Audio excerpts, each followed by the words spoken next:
الحمد للہ رب العالمین والصلاة والسلام علی سید المرسلین اما بعد فاعوذ باللہ من الشیطان الرجیم بسم اللہ الرحمن الرحیم۔ خاک مدینہ کی برکتیں، یہ مضمون عاشقان رسول کی 130 حکایات کے صفحہ 52 تا 67 سے لیا گیا ہے۔ دعائے عطار، یا رب المصطفیٰ، خاک مدینہ کی برکتیں رسالہ کے 16 صفحات جو کوئی پڑھ یا سن لے اس کو خاک مدینہ کے ذرے ذرے سے والہانہ محبت عنایت فرما، ایمان و عافیت کے ساتھ خاک مدینہ پر اس کو موت اور خاک مدینہ میں مدفن نصیب کر، آمین بجاہ النبی الامین صلی اللہ علیہ وآلہ وسلم۔ درود شریف کی فضیلت، اللہ پاک کے آخری نبی صلی اللہ تعالی علیہ وآلہ وسلم کا ارشاد ہے، جس نے مجھ پر ایک بار درود پاک پڑھا اللہ عز و جل اس پر 10 رحمتیں بھیجتا ہے۔ صلو علی الحبیب صلی اللہ تعالی علی محمد وعلی آلہ وصحبہ وسلم۔ اذان بلال۔ پیارے پیارے اسلامی بھائیوں، عاشق بے مثال حضرت سیدنا بلال رضی اللہ عنہ کا نام زبان پر آتا ہے تو بے ساختہ ایک سرتا پا عاشق رسول ہستی کا تصور قائم ہو جاتا ہے۔ ایمان لانے اور غلامی سے آزادی پانے کے بعد عاشق بے مثال حضرت سیدنا بلال رضی اللہ عنہ نے اپنی زندگی کے حسین ایام سرکار علی وقار مدینے کے تاجدار صلی اللہ علیہ وآلہ وسلم کی خدمت میں گزارے، لیکن وصال ظاہری کے بعد ہجر رسول کی تاب نہ لا کر مدینہ منورہ زادہ اللہ شرفا و تعظیما سے ہجرت کر کے ملک شام کے علاقے داریہ میں سکونت اختیار فرمائی۔ کچھ عرصہ گزرنے کے بعد ایک رات خواب میں نبی پاک صلی اللہ علیہ وآلہ وسلم کے دیدار فیض آثار سے مشرف ہوئے، لبہائے مبارکہ کو جنبش ہوئی، رحمت و محبت کے پھول جھڑنے لگے اور الفاظ کچھ یوں ترتیب پائے: ما هذه الجفوة یا بلال اما آن لکا ان تزورنی یا بلال، یعنی اے بلال یہ کیا جفا ہے، کیا ابھی وہ وقت نہ آیا کہ تم میری زیارت کے لیے حاضری دو؟ عاشق بے مثال حضرت سیدنا بلال رضی اللہ عنہ بیدار ہوتے ہی حکم سرکار صلی اللہ علیہ وآلہ وسلم کی تعمیل میں مدینہ منورہ زادہ اللہ شرفا و تعظیما کی جانب روانہ ہو گئے اور سفر کرتے ہوئے مرکز عشاق دیار مدینہ کی نورانی اور پرکیف فضاؤں میں داخل ہو گئے۔ بے تابانہ مدنی سرکار صلی اللہ علیہ وآلہ وسلم کے مزار پر انوار پر حاضر ہوئے، ضبط کے بندھن ٹوٹ گئے، آنکھوں سے آنسوؤں کا تار بندھ گیا اور اپنا چہرہ مزار پاک کی مبارک خاک پر مس کرنے لگے۔ حضرت سیدنا بلال رضی اللہ عنہ کی آمد کی خبر سن کر گلشن رسالت کے دونوں مہکتے پھول سیدینا حسنین کریمین یعنی حضرات سیدینا حسن و حسین رضی اللہ عنہما بھی تشریف لے آئے۔ حضرت سیدنا بلال رضی اللہ عنہ نے بے ساختہ دونوں شہزادوں کو اپنے ساتھ لپٹا لیا اور پیار کرنے لگے۔ شہزادوں نے فرمائش کی، اے بلال ہمیں ایک بار پھر وہ اذان سنا دیجئے جو آپ نانا جان صلی اللہ علیہ وآلہ وسلم کی حیات ظاہری میں دیا کرتے تھے۔ اب انکار کی گنجائش کہاں تھی؟ چنانچہ حضرت سیدنا بلال رضی اللہ عنہ مسجد النبوی شریف علی صاحبہ الصلاۃ والسلام کی چھت پر اس حصے میں تشریف لے گئے جہاں وہ اللہ پاک کے آخری نبی صلی اللہ علیہ وآلہ وسلم کی حیات ظاہری میں اذان دیا کرتے تھے۔ جب حضرت سیدنا بلال رضی اللہ عنہ نے اللہ اکبر سے اذان کا آغاز فرمایا تو مدینہ منورہ زادہ اللہ شرفا و تعظیما میں ہلبلی مچ گئی اور لوگ بے تاب ہو گئے۔ جب اشہد ان لا الہ الا اللہ کے کلمات کہے تو ہر طرف آہ و بکا کا شور برپا ہو گیا۔ پھر جب اس الفاظ پر پہنچے اشہد ان محمد رسول اللہ، تو لوگ بے تابانہ ایک دوسرے سے پوچھنے لگے کیا سرکار نامدار صلی اللہ علیہ وآلہ وسلم مزار پن انوار سے باہر تشریف لے آئے ہیں؟ سرکار مدینہ صلی اللہ علیہ وآلہ وسلم کے وصال ظاہری کے بعد مدینہ منورہ زادہ اللہ شرف و تعظیمہ میں اس دن سے زیادہ کبھی گریہ و زاری نہیں ہوئی۔ اس واقعے کے بعد عاشق بے مثال حضرت سیدنا بلال رضی اللہ عنہ تا دم حیات سال میں ایک مرتبہ مدینہ منورہ زادہ اللہ شرف و تعظیمہ حاضر ہوتے اور اذان دیا کرتے تھے، جاہو جلال دو نہیں مالو منال دو، سوزے بلال بس میری جھولی میں ڈال دو، صلو علی الحبیب صلی اللہ علی محمد وعلی آلہ وصحبہ وبارک وسلم۔ غرناطہ کا مایوس العلاج مریض ابو محمد اشبیلی اپنا ایک واقعہ بیان فرماتے ہیں کہ غرناطہ میں ایک ایسے بیمار کے ہاں ٹھہرے جو طبیبوں کی طرف سے لا علاج قرار دیا جا چکا تھا۔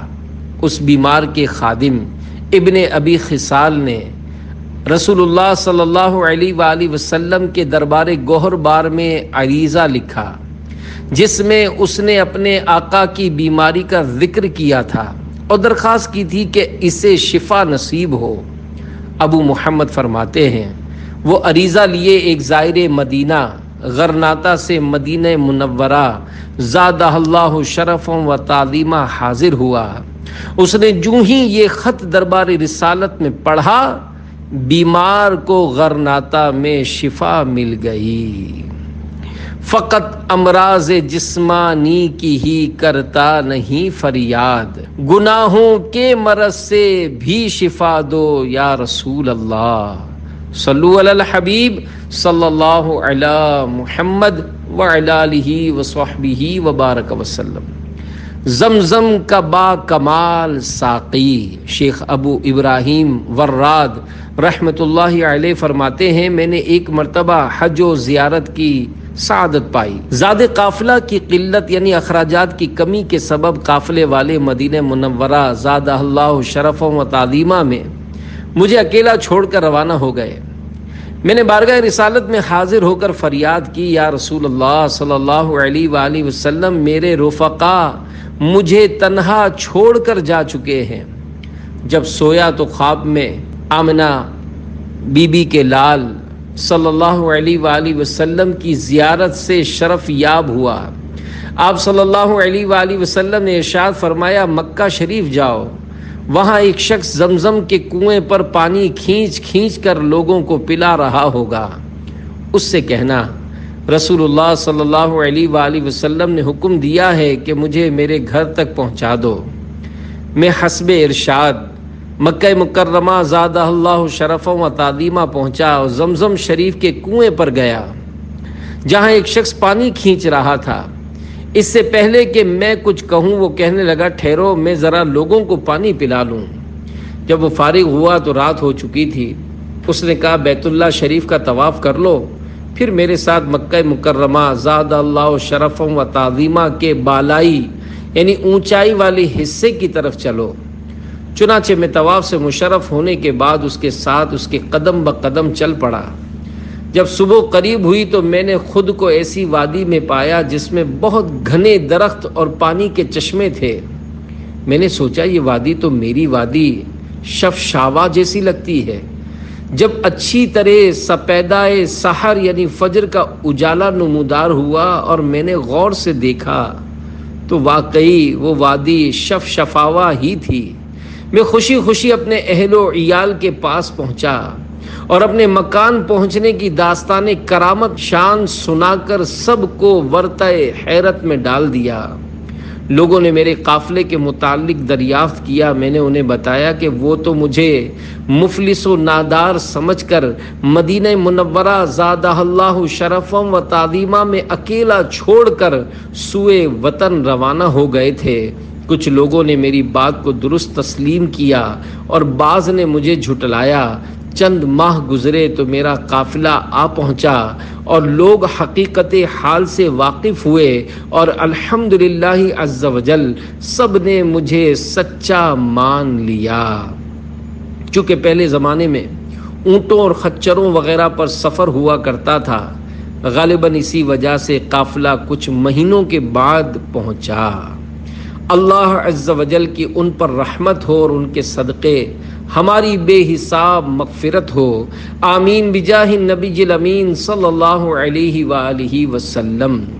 تنکا بھی ہمارے تو ہلائے نہیں ہلتا، تم چاہو تو ہو جائے ابھی کوہ مہن پھول۔ صلو علی الحبیب صلی اللہ علی محمد وعلی آلہ وصحبہ وبارک وسلم۔ 3 روپیہ مدینہ 3 روپیہ ملتان، یہ حکایت کسی نے مجھے یعنی عاشق مدینہ عفیہ عنہ کو کافی عرصہ قبل سنائی تھی۔ اپنی یادداشت کے مطابق اپنے الفاظ میں بیان کرنے کی سعی کرتا ہوں۔ حاجیوں کا ایک قافلہ مدینۃ الاولیاء ملتان پاکستان سے مدینۃ المصطفیٰ زادہ اللہ شرفا و تعظیما چلا۔ اس میں ایک مدینے کا دیوانہ بھی شامل تھا۔ حج بیت اللہ اور حاضری مدینہ منورہ زادہ اللہ شرفا و تعظیما سے فراغت کے بعد جب سب ملتان شریف پہنچ گئے، ایک حاجی نے دیوانے کو چھیڑتے ہوئے کہا، تجھے بارگاہ رسالت سے کوئی سند بھی عطا ہوئی یا نہیں؟ وہ بولا نہیں۔ اس حاجی نے اپنے ہی ہاتھوں لکھی ہوئی ایک چٹھی دیوانے کو دکھاتے ہوئے کہا، دیکھ مجھے روضہ انور پر یہ سند ملی ہے۔ چٹھی میں لکھا تھا، تیری مغفرت کر دی گئی ہے۔ دیوانہ یہ پڑھ کر بے قرار ہو گیا، اس نے رونا دھونا مچا دیا اور یہ کہتے ہوئے چل پڑا، میں بھی اپنے پیارے پیارے آقا صلی اللہ علیہ وآلہ وسلم سے مغفرت کی سند لوں گا۔ گرتا پڑتا جب روڈ پر آیا تو ایک بس کھڑی تھی اور کنڈکٹر آواز لگا رہا تھا، 3 روپیہ مدینہ 3 روپیہ مدینہ۔ دیوانہ لپک کر بس میں سوار ہو گیا، 3 روپے ادا کیے اور بس چل پڑی۔ کچھ ہی دیر بعد کنڈکٹر نے صدا لگائی، مدینہ آ گیا مدینہ آ گیا۔ دیوانہ بس سے اتر گیا۔ سبحان اللہ، وہ سچ مچ مدینے ہی میں تھا اور اس کی نگاہوں کے سامنے سبز سبز گنبد اپنے جلوے لٹا رہا تھا۔ اس نے بے تابی کے ساتھ قدم آگے بڑھائے، مسجد النبوی شریف علی صاحبہ الصلاۃ والسلام میں داخل ہوا، سنہری جالیوں کے روبرو حاضر ہو گیا۔ اس کے سینے میں تھما ہوا اشکوں کا طوفان آنکھوں کے راستے امنڈنے لگا۔ بعد سلام اس نے برستی ہوئی آنکھوں سے مغفرت کی سند کی التجائے شوق پیش کر دی۔ ناگاہ ایک پرچہ اس کے سینے پر گرا، بے قرار ہو کر اس نے پڑھا تو لکھا تھا، تیری مغفرت کر دی گئی ہے۔ اس نے وہ کاغذ احتیاط سے جیب میں رکھا اور خوش خوش باہر نکلا۔ وہی بس نظر آئی، کنڈکٹر صدائیں لگا رہا تھا، 3 روپیہ ملتان 3 روپیہ ملتان۔ دیوانہ بس میں سوار ہو گیا، 3 روپے ادا کیے، بس چل پڑی۔ کچھ ہی دیر کے بعد کنڈکٹر نے آواز لگائی، ملتان آ گیا ملتان آ گیا۔ دیوانہ اترا اور اپنے قافلے والوں کے پاس آ پہنچا۔ چونکہ یہ سب چند لمحوں میں ہی ہو گیا تھا، لہذا تمام حجاج ابھی وہیں موجود تھے۔ انہوں نے جب دیوانے کے پاس سند دیکھی تو حیران رہ گئے۔ انہوں نے دیوانے کا بڑا احترام کیا، خصوصاً جس حاجی نے دیوانے کے ساتھ مذاق کیا تھا وہ پھوٹ پھوٹ کر رونے لگا اور اس نے اپنے جرم سے توبہ کی، دیوانے سے بھی معافی مانگی اور عزم کیا کہ جب تک سند عطا نہ ہوئی ہر سال حج کروں گا اور حاضر دربار مدینہ ہو کر سند مغفرت کی خیرات مانگتا رہوں گا۔ مجھے اپنے کریم آقا صلی اللہ علیہ وآلہ وسلم سے امید واثق ہے کہ مجھ گناہگار کو مایوس نہیں فرمائیں گے۔ دیوانہ اپنے آپ میں نہ تھا، چند ہی روز میں اس کا انتقال ہو گیا۔ اور وہ حاجی اب تک ہر سال برابر حاضری حرمین شریفین سے مشرف ہو رہا ہے۔ تا دم تحریر 8 شوال المکرم 1433 سن ہجری۔ واقعہ سنے کم و بیش 35 سال کا عرصہ گزر چکا ہے۔ فی الحال اس حاجی کے احوال معلوم نہیں۔ تمنا ہے فرمائی یہ روز محشر، یہ تیری رہائی کی چٹھی ملی ہے۔ صلو علی الحبیب صلی اللہ علی محمد وعلی آلہ وصحبہ وبارک وسلم۔ آقا کے کرم سے گمشدہ بیٹا مل گیا۔ شیخ ابو القاسم بن یوسف اسکندرانی رحمت اللہ علیہ فرماتے ہیں کہ میں مدینہ منورہ زادہ اللہ شرفا و تعظیمہ میں تھا، ایک عاشق رسول کو دیکھا، وہ قبر انور کے پاس کچھ اس طرح سے فریاد کر رہا ہے، یا رسول اللہ صلی اللہ علیہ وآلہ وسلم، میں آپ کا وسیلہ پکڑتا ہوں تاکہ میرا بیٹا مجھے واپس مل جائے۔ میرے استفسار پر اس نے بتایا، جدہ شریف سے آتے ہوئے میں قضائے حاجت کے لیے گیا، اسی اثنا میں میرا بیٹا لاپتہ ہو گیا۔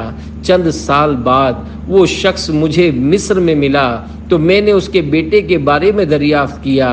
اس نے بتایا، الحمدللہ عز وجل مجھے میرا بیٹا مل گیا تھا۔ ہوا یوں تھا کہ ایک قبیلے نے اسے زبردستی اپنا غلام بنا کر اونٹ چرانے پر لگا دیا تھا۔ اسی قبیلے کی ایک عاشق رسول اور نیک سیرت خاتون نے خواب میں اللہ پاک کے پیارے نبی صلی اللہ علیہ وآلہ وسلم کی زیارت کی۔ آپ صلی اللہ علیہ وآلہ وسلم نے اس سے کچھ یوں فرمایا، مصری نوجوان کو آزاد کروا کر اس کے گھر بھیج دو۔ چنانچہ اس عاشق رسول خاتون کی سفارش پر میرے بیٹے کو آزاد کر دیا گیا۔ اللہ عز و جل کی ان پر رحمت ہو اور ان کے صدقے ہماری بے حساب مغفرت ہو، آمین بجاہ النبی الامین صلی اللہ علیہ وآلہ وسلم۔ واللہ وہ سن لیں گے فریاد کو پہنچیں گے، اتنا بھی تو ہو کوئی جو آہ کرے دل سے۔ صلو علی الحبیب صلی اللہ علی محمد وعلی آلہ وصحبہ وبارک وسلم۔ آقا کو پکارنے سے کمزوری دور ہو جاتی۔ حضرت سیدنا ابو عبداللہ محمد بن سالم سجل ماسی رحمت اللہ علیہ فرماتے ہیں کہ میں رسول اللہ صلی اللہ علیہ وآلہ وسلم کے روضہ انور کی زیارت کی نیت سے پیدل چلنے والے قافلہ مدینہ کا مسافر بن گیا۔ دوران سفر جب کبھی کمزوری محسوس ہوتی تو عرض کرتا، انا فی ضیافتک یا رسول اللہ، یعنی یا رسول اللہ صلی اللہ علیہ وآلہ وسلم میں آپ کی ضیافت یعنی مہمانی میں ہوں۔ تو وہ ناتوانی یعنی کمزوری فوراً زائل ہو جاتی۔ اللہ عز و جل کی ان پر رحمت ہو اور ان کے صدقے ہماری بے حساب مغفرت ہو، آمین بجاہ النبی الامین صلی اللہ علیہ وآلہ وسلم۔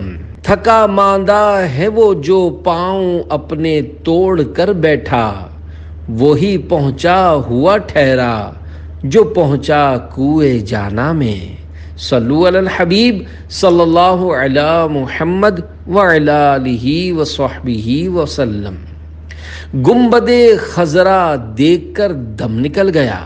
مولانا حافظ بصیر پوری اپنے سفر نامہ حج میں لکھتے ہیں، سن 1972 عیسوی میں مجھے مدینہ منورہ زادہ اللہ شرفا و تعظیمہ میں رمضان المبارک کا مہینہ نصیب ہوا۔ غالباً رمضان المبارک کا دوسرا جمعہ تھا۔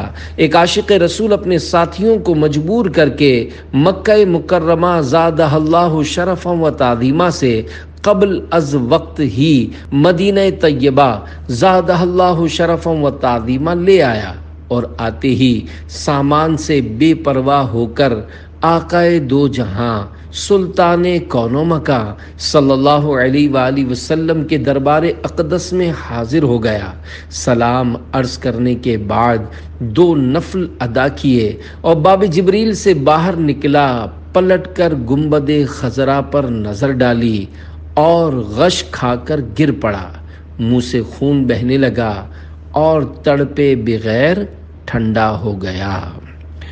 اللہ عز و جل کی ان پر رحمت ہو اور ان کے صدقے ہماری بے حساب مغفرت ہو، آمین بجاہ نبی الامین صلی اللہ علیہ وآلہ وسلم۔ کاش گنبد خضرا پر نگاہ پڑتے ہی کھا کے غش میں گر جاتا، پھر تڑپ کے مر جاتا۔ صلو علی الحبیب صلی اللہ علی محمد وعلی آلہ وصحبہ وسلم۔ قرض ادا کروا دیا۔ حضرت سیدنا محمد بن منقدر رحمۃ اللہ علیہ کے صاحبزادے بیان کرتے ہیں کہ یمن کے ایک آدمی نے میرے والد صاحب کے پاس 80 دینار رکھواتے ہوئے عرض کی، اگر ضرورت پڑے تو انہیں خرچ کر لینا، جب واپس آؤں تو مجھے ادا کر دینا۔ اور وہ خود جہاد کے لیے چلا گیا۔ اس کے جانے کے بعد مدینہ منورہ زادہ اللہ شرف و تعظیمہ میں سخت قحط اور خشک سالی نے غلبہ کیا۔ والد صاحب رحمۃ اللہ علیہ نے وہ دینار لوگوں میں تقسیم کر دیے۔ تھوڑا ہی عرصہ گزرا تھا کہ وہ شخص واپس آ گیا اور اس نے اپنی رقم طلب کی۔ والد محترم نے کہا کل تشریف لائیے، اور خود اس رات مسجد النبوی شریف میں ٹھہرے رہے۔ کبھی مزار فائز الانوار پر حاضر ہوتے اور رسول اللہ صلی اللہ علیہ وآلہ وسلم کی نگاہ کرم بار کے طلبگار ہوتے، اور کبھی منبر اطہر کے پاس آ کر دعا و التجا کرتے، حتیٰ کہ سپیدائے سحر نمودار ہونے لگا۔ دھندل کے میں ایک شخص نے تھیلی آگے بڑھاتے ہوئے کہا، اے محمد بن منقدر، یہ لیجئے۔ آپ رحمت اللہ علیہ نے ہاتھ بڑھا کر تھیلی لے لی، کھول کر دیکھا تو اس میں 80 دینار تھے۔ صبح ہوئی تو رقم رکھوانے والا شخص آ گیا۔ آپ رحمت اللہ علیہ نے 80 دینار اس کے حوالے کر دیے۔ یوں آپ رحمت اللہ علیہ اس بارے قرض سے نبی اکرم صلی اللہ علیہ وآلہ وسلم کی نگاہ کرم سے سبکدوش ہو گئے۔ اللہ عز و جل کی ان پر رحمت ہو اور ان کے صدقے ہماری بے حساب مغفرت ہو، آمین بجاہ نبی الامین صلی اللہ علیہ وآلہ وسلم۔ ہر طرف مدینے میں بھیڑ ہے فقیروں کی، ایک دینے والا ہے کل جہاں سوالی ہے۔ صلو علی الحبیب صلی اللہ علی محمد وعلی آلہ وصحبہ وبارک وسلم۔ ترک مریض کا علاج۔ مدینہ منورہ زادہ اللہ شرف و تعظیمہ میں ایک شخص کو دیکھا گیا جو زخموں سے چور چور تھا۔ معلوم ہوا وہ ترکی کا باشندہ ہے اور 15 سال سے بیمار ہے۔ ترکی میں علاج ناکام رہا۔ کسی نے مدینہ منورہ زادہ اللہ شرف و تعظیمہ کی خاک شفا استعمال کرنے کا مشورہ دیا۔ ترک مریض نے ہدایت پر عمل کیا۔ جو مرض 15 سال میں ٹھیک نہ ہوا، الحمدللہ عز و جل وہ 1 سال میں 2 حصہ ختم ہو گیا۔ وہ ترک رو رو کر اپنا دردناک واقعہ سنایا کرتا اور خاک مدینہ کے گنگایا کرتا۔ نہ ہو آرام جس بیمار کو سارے زمانے سے، اٹھا لے جائے تھوڑی خاک ان کے آستانے سے۔ صلو علی الحبیب صلی اللہ علی محمد وعلی آلہ وصحبہ وبارک وسلم۔ پیارے پیارے اسلامی بھائیوں، دیکھا آپ نے، بے شک خاک مدینہ میں اللہ تعالی نے شفا رکھی ہے۔ اگر اعتقاد صادق ہو تو انشاءاللہ عز و جل مایوسی نہیں ہوگی۔ الحمدللہ عز و جل مدینہ منورہ زادہ اللہ شرف و تعظیمہ کی مٹی میں شفا ہونے کی بشارتیں احادیث مبارکہ میں موجود ہیں۔ چنانچہ 3 فرامین مصطفیٰ صلی اللہ علیہ وآلہ وسلم ملاحظہ ہوں۔ نمبر 1، غبار المدینہ شفاء من الجذام، یعنی خاک مدینہ میں جذام سے شفا ہے۔ حضرت علامہ قسطلانی رحمۃ اللہ علیہ فرماتے ہیں مدینہ منورہ زادہ اللہ شرف و تعظیمہ کی ایک خصوصیت یہ بھی ہے کہ اس کی مبارک خاک کوڑ اور سفید داغ کی بیماریوں بلکہ ہر بیماری سے شفا ہے۔ نمبر 2، غبار المدینہ یبرئ الجذام، یعنی خاک مدینہ جذام کو اچھا کر دیتی ہے۔ نمبر 3، والذی نفسی بیدہ ان فی غبارها شفاء من کل داء، اس ذات کی قسم جس کے قبضہ قدرت میں میری جان ہے، بے شک خاک مدینہ ہر بیماری کی شفا ہے۔ مدینے کی مٹی اور پھلوں میں شفا جذب القلوب میں ہے۔ اللہ تبارک و تعالی نے مدینہ منورہ زادہ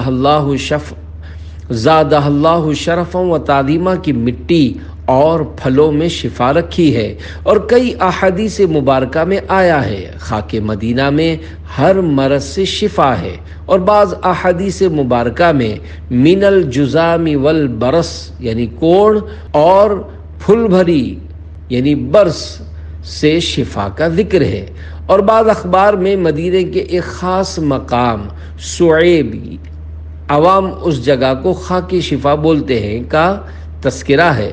بعض روایت میں ہے کہ سرکار مدینہ صلی اللہ علیہ وآلہ وسلم نے بعض صحابہ کو حکم فرمایا کہ وہ اس خاک سے بخار کا علاج کریں۔